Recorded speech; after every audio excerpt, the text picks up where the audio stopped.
It's Friday, March 20th, and you're watching the Hammer Daily here on the Hammer Bag Network, presented by our good friends over at FanDuel. I'm your host, Jace Cooper, alongside my producer, Mike Bennett, working his way behind the boards as we get through a great day today. It's the last day of the round of 64.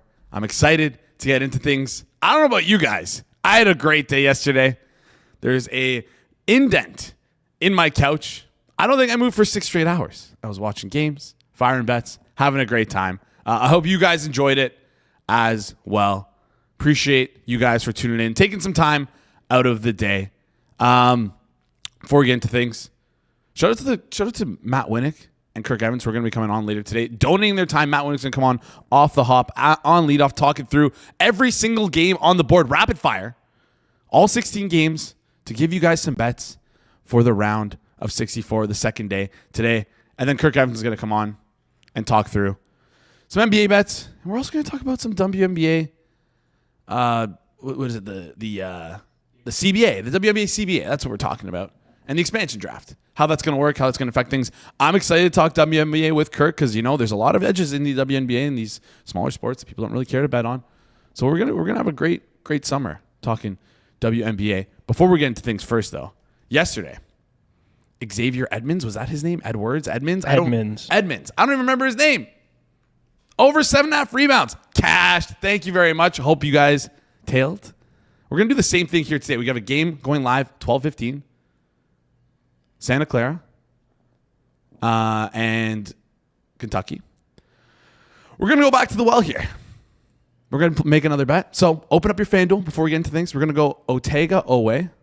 2+ made threes at plus 158, which I believe is the best price in the market. It was the best price in the market when we went live.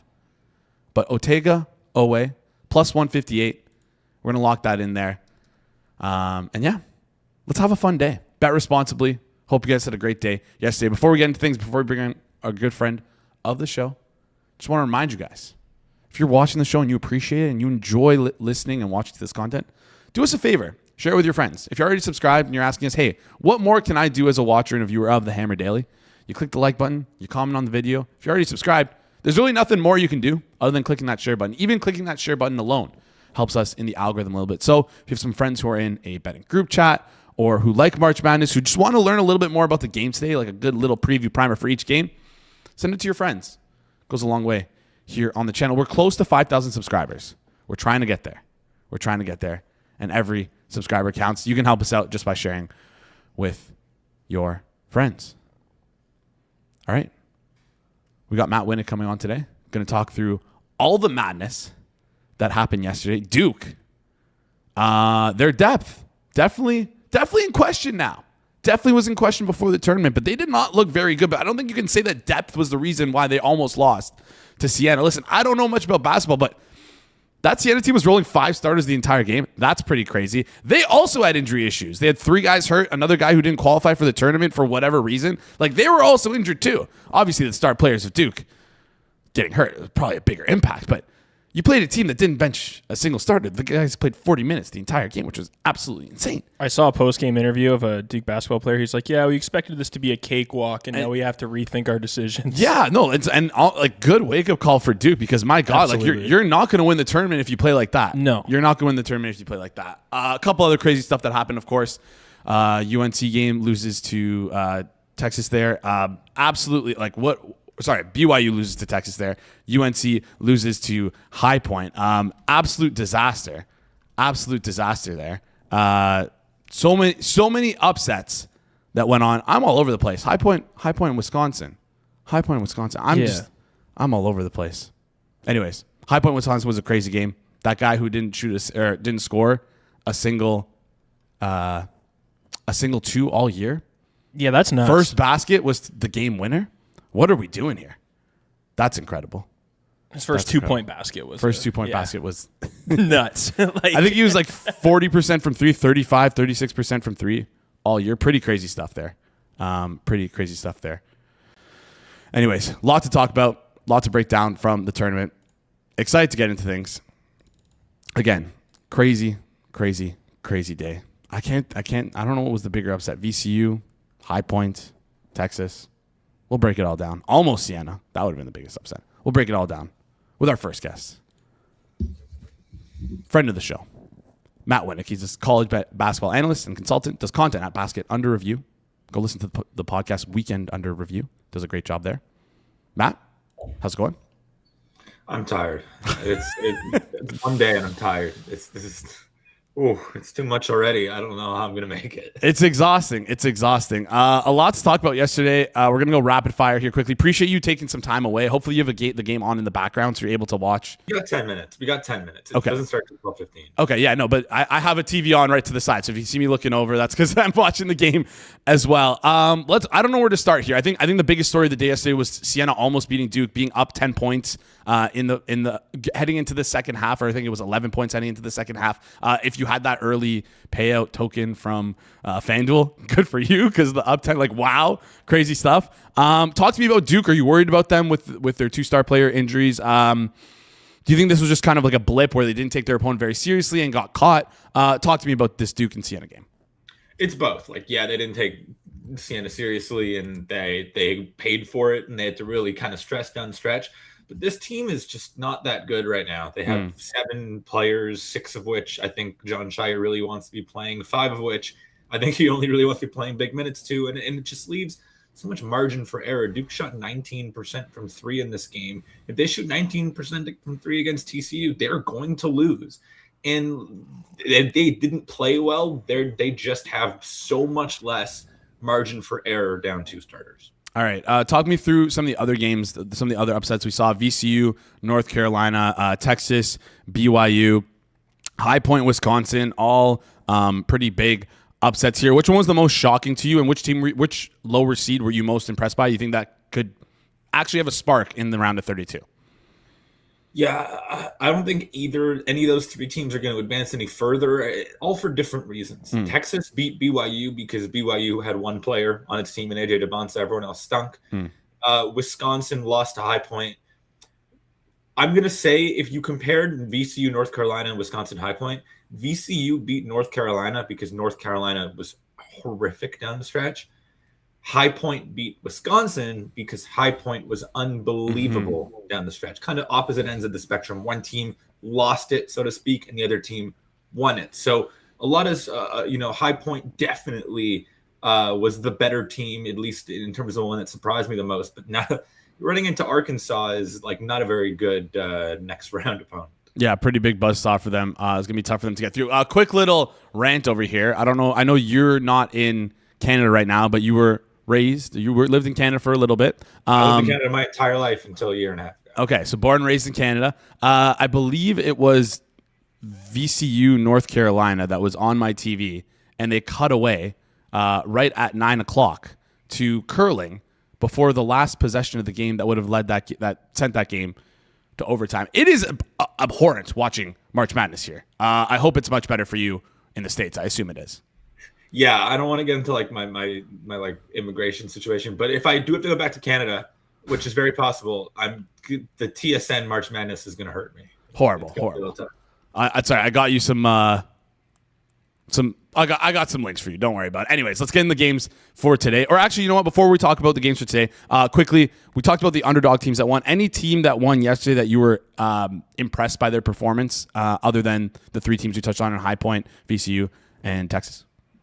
Yeah, I mean, most of the other ones were a little pretty, standard. St. Louis just absolutely beating the brakes off of Georgia was insane. I will say Georgia had the worst game plan of any power conference NCAA tournament game I've ever seen in my life. Like, they didn't even try to understand anything about St. Louis's offense. Like, I'm assuming you've played NBA 2K growing up at some point in your life. Like, you ever play against a guy and they just don't know who's on the team, so they have to like put up the little card at the top which shows what everyone's really good at, like what their grade is for every position. Like, Georgia didn't bother to do that. They didn't know who could shoot, they didn't know who could pass, they didn't know who could drive. They just we're more athletic, we're gonna win. It was an embarrassing performance. Embarrassing.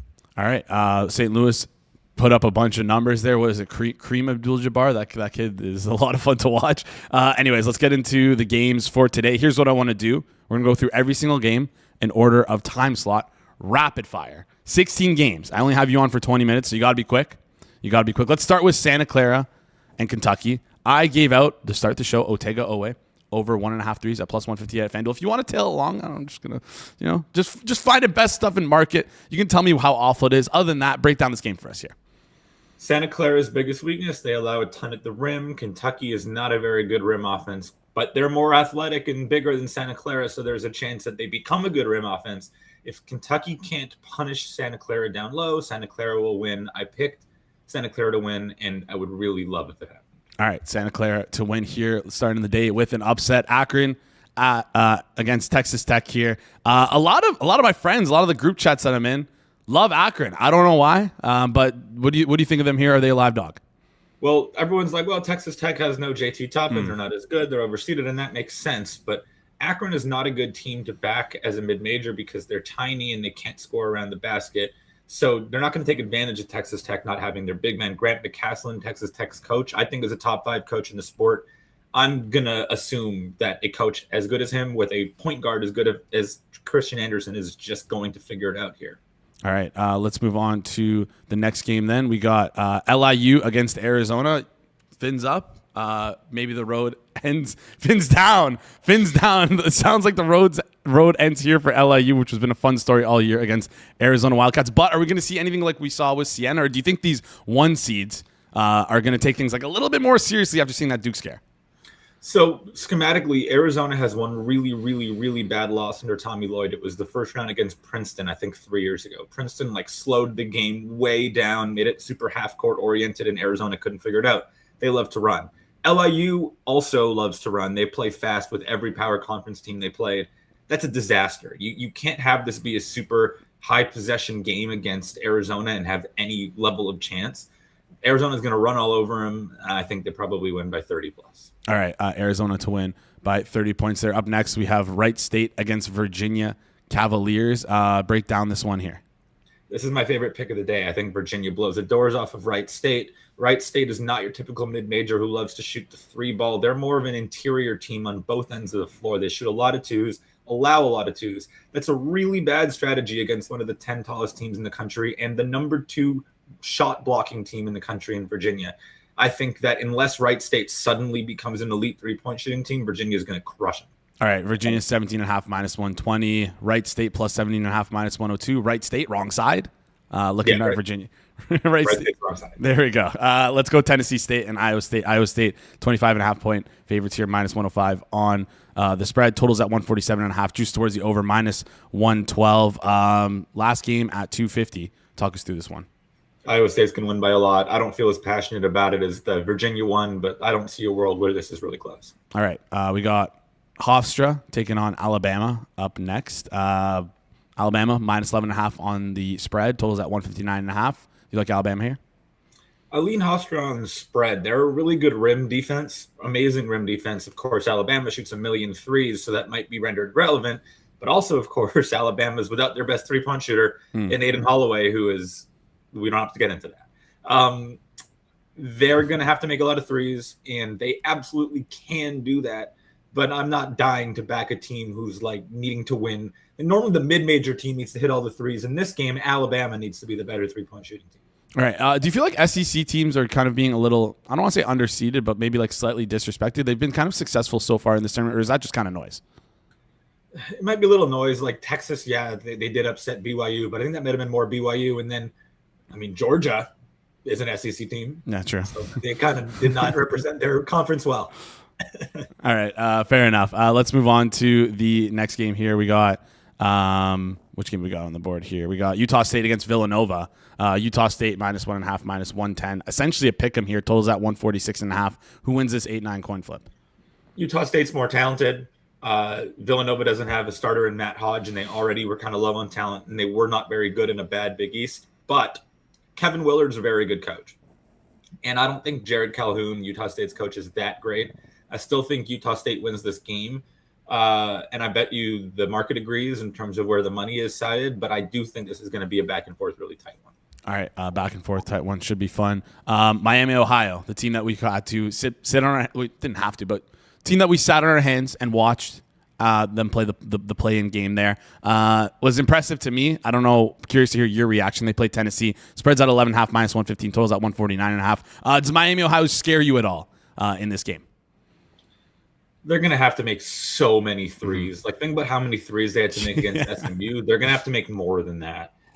Tennessee's going to grab half of their misses. So maybe more than half of their misses. And Miami's only allowed that one time all year. It happened to be their one loss to UMass. So the precedent there is their one loss is their worst defensive rebounding game. This will be their worst defensive rebounding game.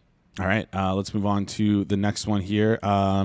We got Iowa and Clemson, another coin flip 8-9 game, 9-8 game. Iowa's the favorite right now, -1.5, -112. Totals at 130.5. Juice towards the under, -115. Sounds like it's going to be a slower game. What do you like here?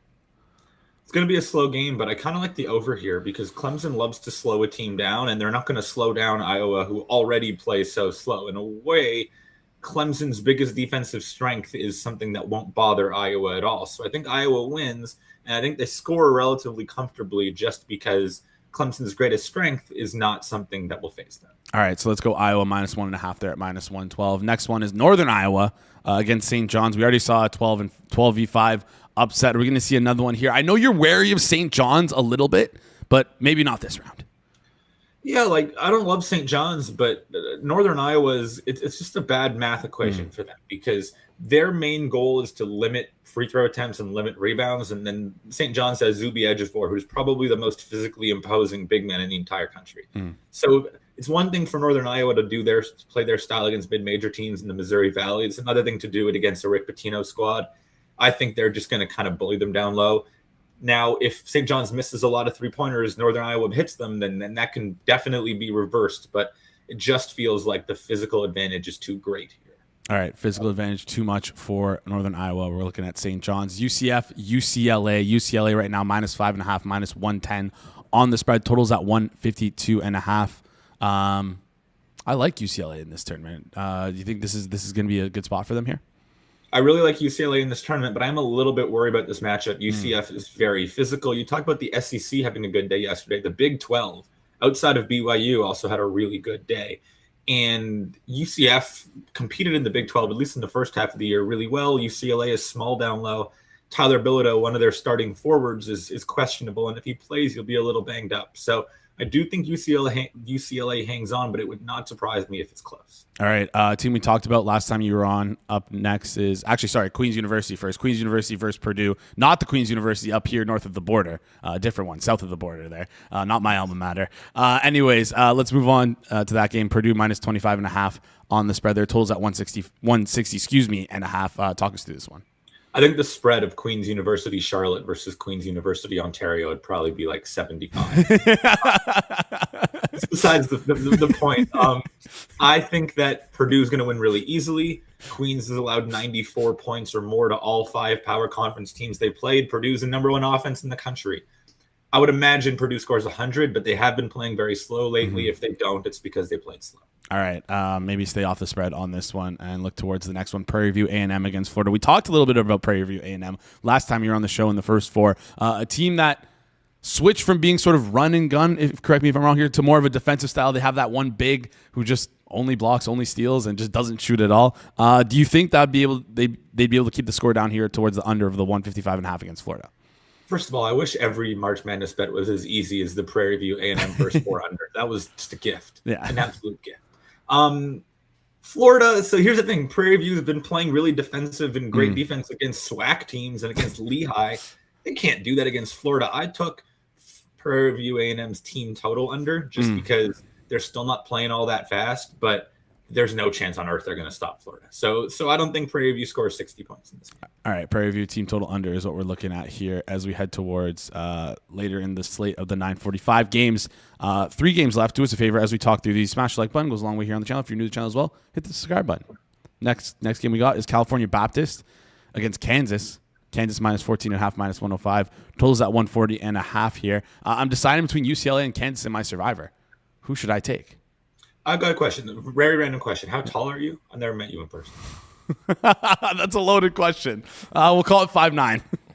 Okay, so Cal Baptist has one of the best. Oh, no, not 5'9"? Okay. Yes. So, Kirk's in the background shaking his head lower. No chance. All right, keep going. I'm about 5'9". I'm 5'10", 5'9" and a half, 5'10". Okay. So Cal Baptist has one of the best individual scores in the entire tournament. Unbelievable score, Dominic Daniels. He is our height. If I'm an inch taller than you, then whatever. He's our height. Okay. That's not going to work against Kansas. That's not going to work against the high major team. They played BYU, lost by 33. They're not winning this game. They're probably not covering, 15? Yeah, the total spread there is 14.5 minus 105. So maybe look towards Kansas there on FanDuel, which looks to be. If a scorer is our height, he's not going to score. He's not going to score. Let me try and find, because that looks like to be one of the better prices in market here. Let me just double check my BetStamp Pro if I can find it. There we go. 14.5. Oh no! Wow, it's down to 13.5 now. All right, let's go to Furman and Connecticut here. Connecticut minus 20.5 on the spread. Totals at 134.5. Juice towards the over. Again, these teams are just too good. Furman, Connecticut. Who wins here? I told this show that Furman was going to win the SoCon, and I got a little lucky because they hit a lot of threes, and they have not been a great three-point shooting team all year. They're going to need to do that to compete here. I have nothing in this game, but Furman's not going to win. All right, next game we got is Missouri and Miami. The last game of the day, 7-10. Coin flip here. Miami minus 118 on the money line. Totals at 145.5. Who do you got winning this one?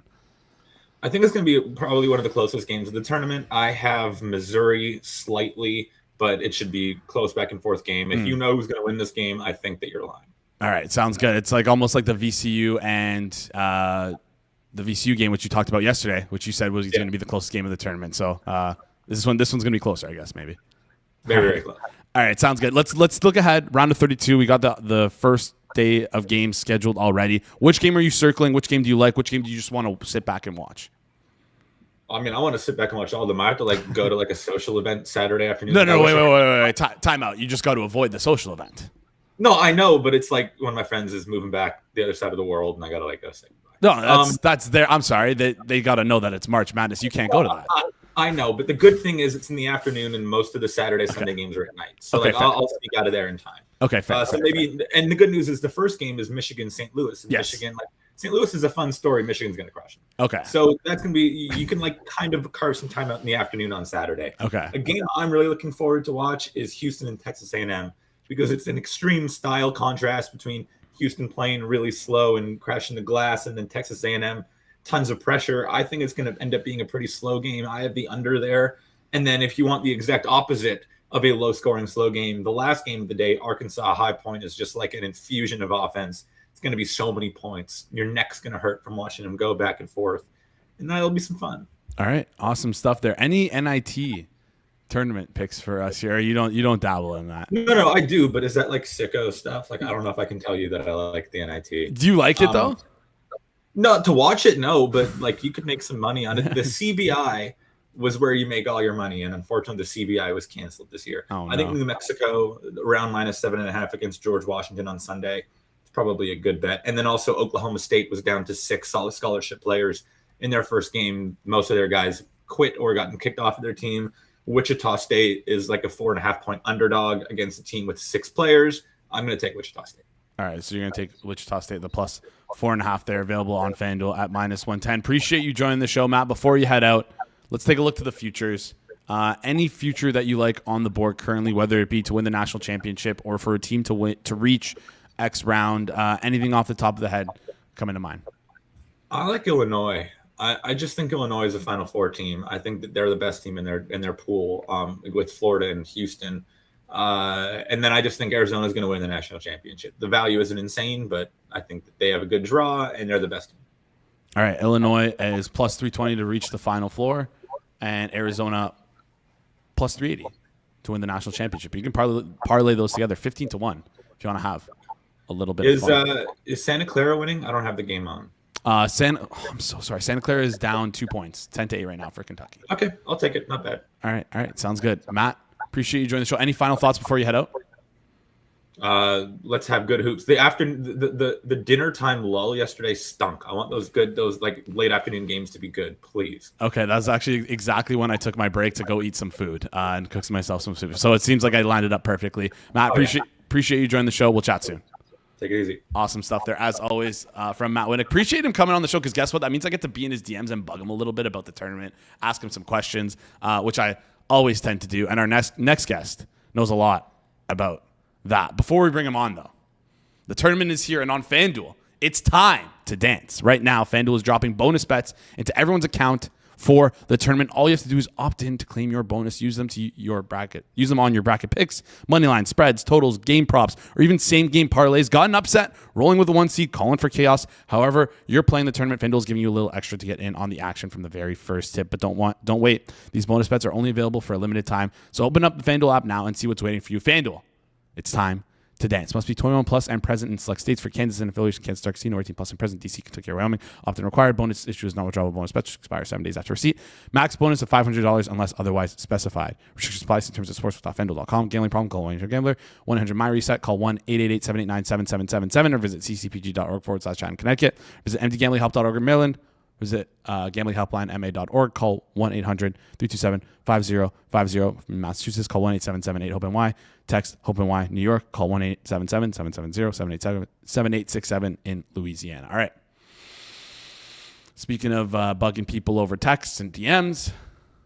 I was going to say quickly, so on your Queen's University thing, and it was not the Queen's here in Kingston, last time NCAA school came to TMU, they got their brakes blown out, 111-34. UConn versus TMU, by the way. UConn versus Toronto Metropolitan. versus Ryerson. Yeah, okay.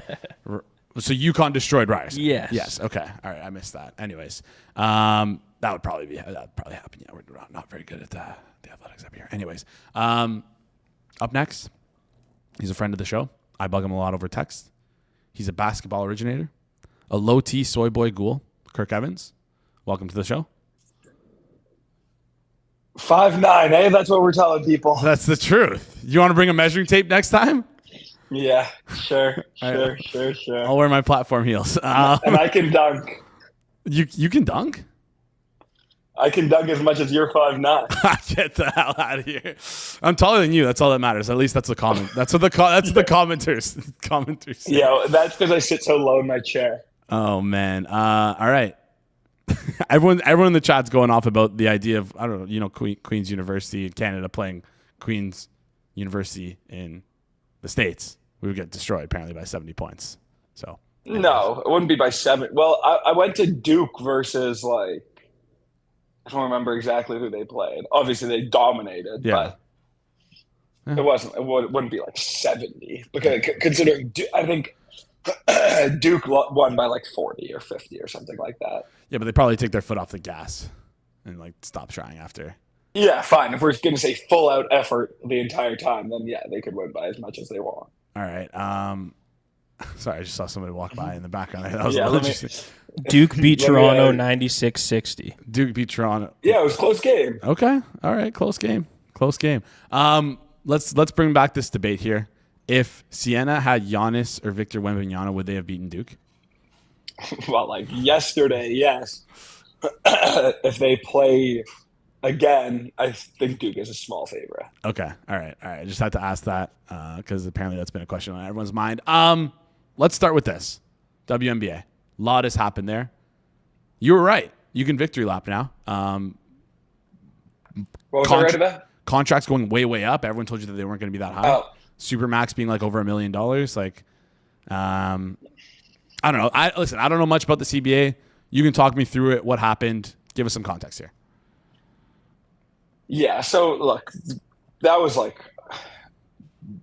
that I wasn't even right there. That was I was arguing with the dumbest people on planet Earth. That's what you always do, though. That's a good point. Yeah. So new CBA just signed 7 years. They have an opt-out after 6. Max contract in year 1, $1.4 million. Minimum contract, and that's up from I believe $210,000 last year for the max contract. The average salary, the minimum salary, will be more than the maximum salary of last year. The salary cap went from 1.4 million to 7 million, or just under, I think 6.9. So yeah, great news. No delay on the season at all. They negotiated for I think 100 hours that week. So, and the big thing was the revenue share that they fought really hard over. And they got to 20%, which I think they did pretty good. So pretty much the way it works is the NBA owns some of the WNBA, and then in the struggling years of the WNBA, some private equity companies bought in as well, and I believe they own 20%. So they take some money off the top of the revenue. So I think that complicated this deal and made it a bit tougher. But MLS, whose salary cap is $6.5 million, has a 25% revenue share. So with the complications of the WNBA's financials, I think 20% was a good goal, and I think they did really good, and I'm happy for that. All right, makes sense that they're getting paid. Should be good for them. Should be good for the sport in general. The biggest question though in the WNBA is not like, now that they got the CBA figured out, is what the hell's going to happen with these expansion drafts. You had that question. I asked Grok, he never responded to me, or they never responded to me. What do we gender AI? Anyways, do you have like any insight for the expansion draft? There's how many players? 100 free agents heading into this. So every single player in the WNBA, other than 2, are free agents unless you're on a rookie scale deal. So by all measures, unless you're on a rookie scale deal, you are a free agent. Obviously, the players have brains, and unlike some people on Twitter, realize that the CBA was going to go up a shit ton, or the salary cap was going to go up a ton. So every single player in the league made their contract to end this year, so they can sign a new deal under the new CBA, where the salary cap is, like we said, 5x, 6x. So yeah, it's a great question that I asked. How do you do an expansion draft when every single player in the league is a free agent? We know that the expansion draft is going to be before free agents. So it's not as though players are going to sign and then Toronto and Portland are going to be able to steal players who just signed. That's not how it's going to work. So I imagine, my guess is that similar in the NBA, where teams have like bird rights, where if you were on Toronto last year in the NBA, you were a Raptors player, and your salary was $10 million, you have something called a cap hold. So essentially, like, your cap from last year counts even though you are a free agent. It doesn't just come off the books. It still remains on your books if you offer them a qualifying offer. Whatever. We're getting a little bit into the weeds, but essentially they maintain the rights for that player and can sign them and get cap flexibility signing them, unlike other teams would have. All right. I imagine that Toronto will be able to, and Portland will be able to draft those rights of players. But I don't think we have, or at least I haven't seen a detailed understanding of how, is it a soft cap? Is it a hard cap? Because if you're drafting an expansion team of free agents in a hard cap structure, there is no drafting. You cannot draft a free agent. It makes no sense. You don't have you don't. I don't know. Maybe there'll be rules on there's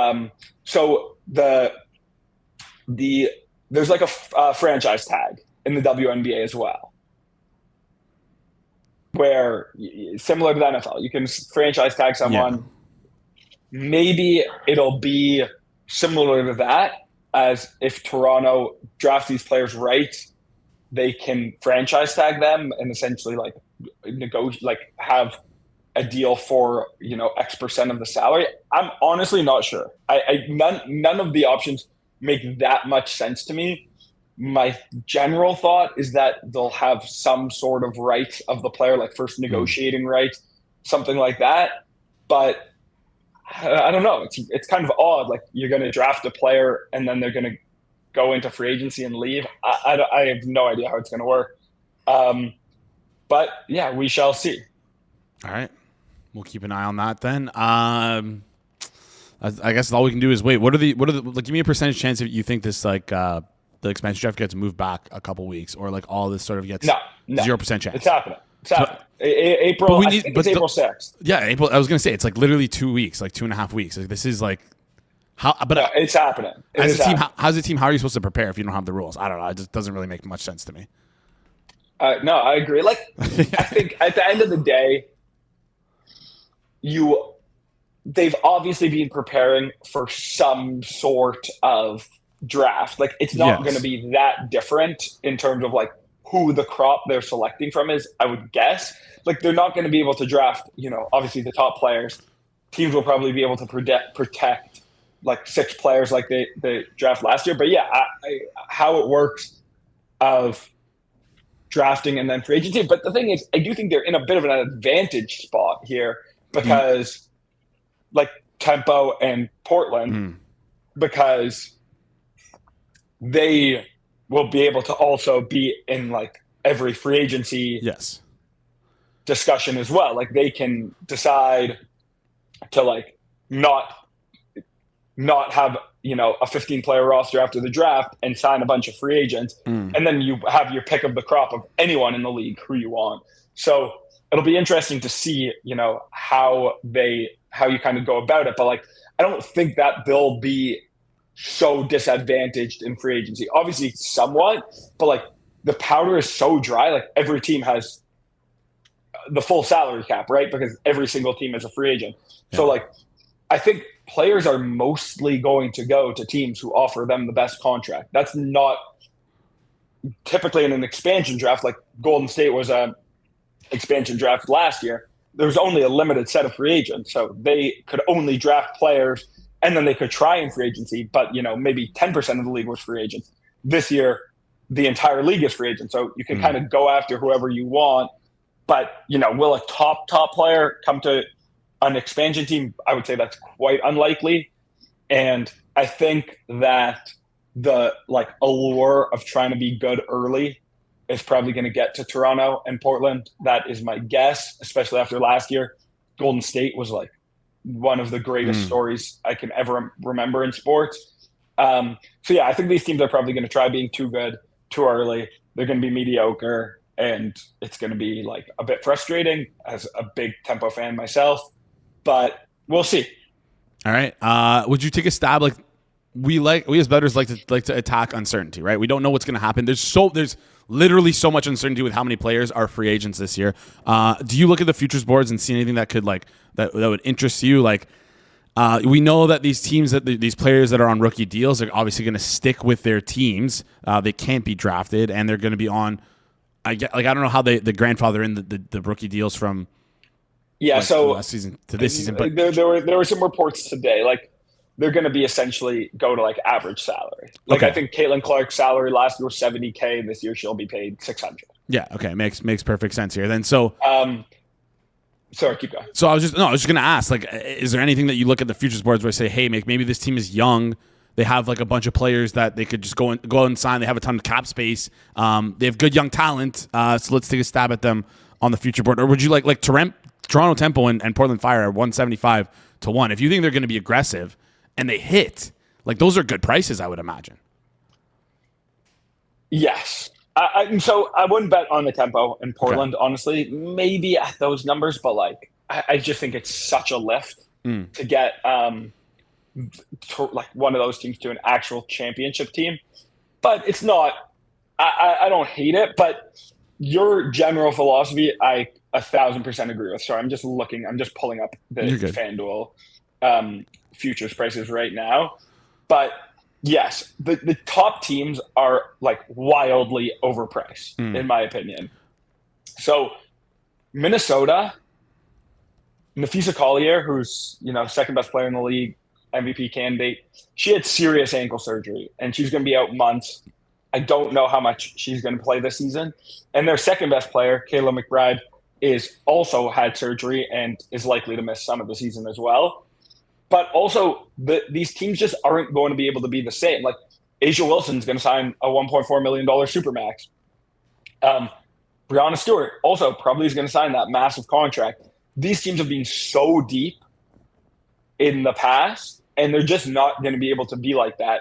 And every player is a free agent. So those teams are way, way, way overpriced in the market.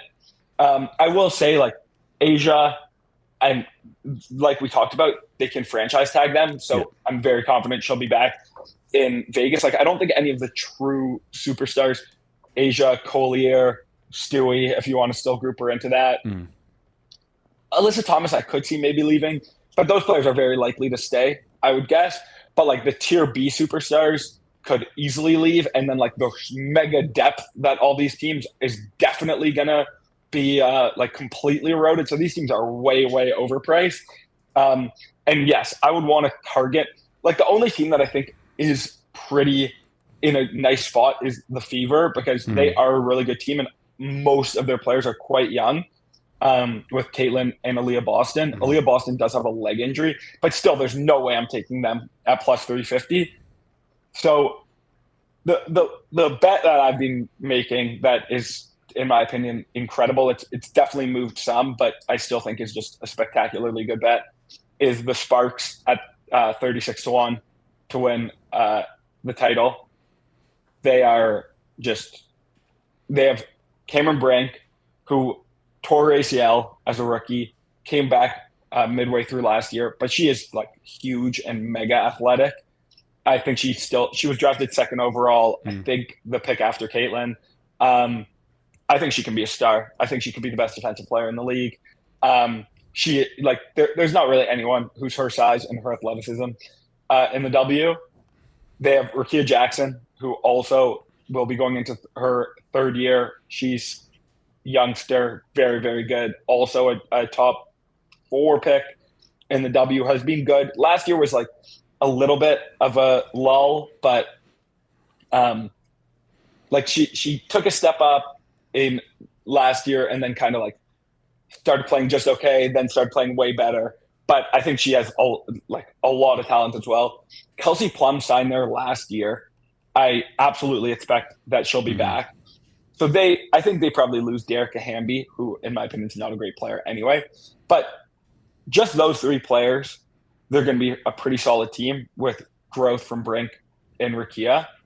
They're in LA, so they're going to be probably the most sought after free agent destination. They ended the season really, really strong. I expect they can make some serious signings. There's no way this team should be 35-1. They should be like, I think that there should be way less certainty in these prices, and they should be, my fare would be like 9-1, 10-1. I think it's an absolute banger. And then if you want to take other shots, Seattle has Dominique Malunga, who was drafted second overall last year. She's still 20, but she got so much better throughout last year. She was like terrible for the first 25 games of the season, and then was like debatably their best player in the playoff series against Vegas, and they nearly beat Vegas in the first round. They were a bit of a mess last year. The coach was terrible, but at 22-1, I could justify it. Dallas at 40-1. Just kind of like we're talking about, they bring back Paige. Paige could be, top 5 player in the league this year with growth. Like, she's 24. It's not like she's a second-year player, but second-year players can be that good. And she was just absolutely ridiculous. Again, everyone's a free agent. Who knows who they could bring in? They're not a franchise I trust at all. So we'll see. I assume Arike is going to be gone. She's one of my least favorite players in the league. So yeah, pretty much the like meta idea is go after the teams with really, really high end youngsters who can bring in free agents. So those would be the 3 teams, but LA to me is like by far the best because they actually have the young players, an established superstar, and are like the best destination for free agents. So yeah, LA is really the team I'd be looking at. All right, LA and Seattle Storm, it looks like, are the teams that you're looking at here. Any NBA props before you head out for us? Anything you got in the docket? You didn't send me anything. I was hoping you did, but I've got one for you. Right, talk us through it then. You can tee it up. We're going to Golden State, Detroit. You could play this. I played both. I played both of these, so we can call it a double release. Also, just saying, I feel like I've won a lot of the last props that I've released. Yeah, you have. Here, yes, you have. You've had great 3 days. The last 3 times you've won. Yes. And I'm colder than I've ever been in basketball. So it makes sense that once I start going hot here, I start running cold in real life. Golden State, we're going to go Kristaps Porzingis over 23.5 PRA, minus 120, and over 16.5 points, minus 118. So both separate, 16.5 points and 23.5 PRA. What number do you need there? For which one? For both of them. 23.5 points, minus 16.5, minus 118 for points. 23.5. I think it was minus 120 for PRA. All right, 23.5 minus 120, 16.5 minus 118 over points and over points, rebounds and assists. Kirk, appreciate you joining the show. Appreciate you giving us the WNBA news. You gonna be in office on Monday? Yeah. All right, awesome stuff there. I'll see you then, Kirk. Appreciate you joining the show. We'll chat soon. Bring a tape measure. Yeah, I will. All right. See ya. Later, guys. Great stuff there from Kirk, as always, and great stuff here from you guys. We're gonna head out a little bit early so you guys can catch the March Madness action. Excited to get into things for today. Remember, before you head out, 2 things, 3 things, 4 things. Number 1, if you're gonna be watching March all day, make sure you're betting responsibly. Don't be that guy in the bar or with your friends who's like betting way too much and like over sweating everything. Bet within your means. Have some fun, but don't go too far. Have some fun with it, but again, reminder to bet responsibly. Other couple things before you head out, do us a favor, smash the like button. If you're new to the channel as well, hit the subscribe button. Comment down below what you thought about Matt Winick and Kirk Evans today. Sorry, I'm keeping my eye in the corner. Kentucky, Santa Clara. Score that game. 23-18. Our boy, Owe. Has 1-3, right? Yeah, he already has 1-3. Yeah. 1 away. Anyways, do us a favor, like, comment, subscribe. Also, if you're listening on audio forms, rate and review. Goes a long way here on the channel. Shout out to Matt. Shout out to Kirk. Shout out to Mike behind the boards, keeping everything together. And also join our Discord. QR code on screen. You're going to want to do that. And that's it. Appreciate you guys for tuning in. This has been the Friday, March 20th edition of the Hammer Daily here on the Hammer Bang Network, presented by our good friends over at FanDuel. We will see you guys right here next week. Enjoy March Madness.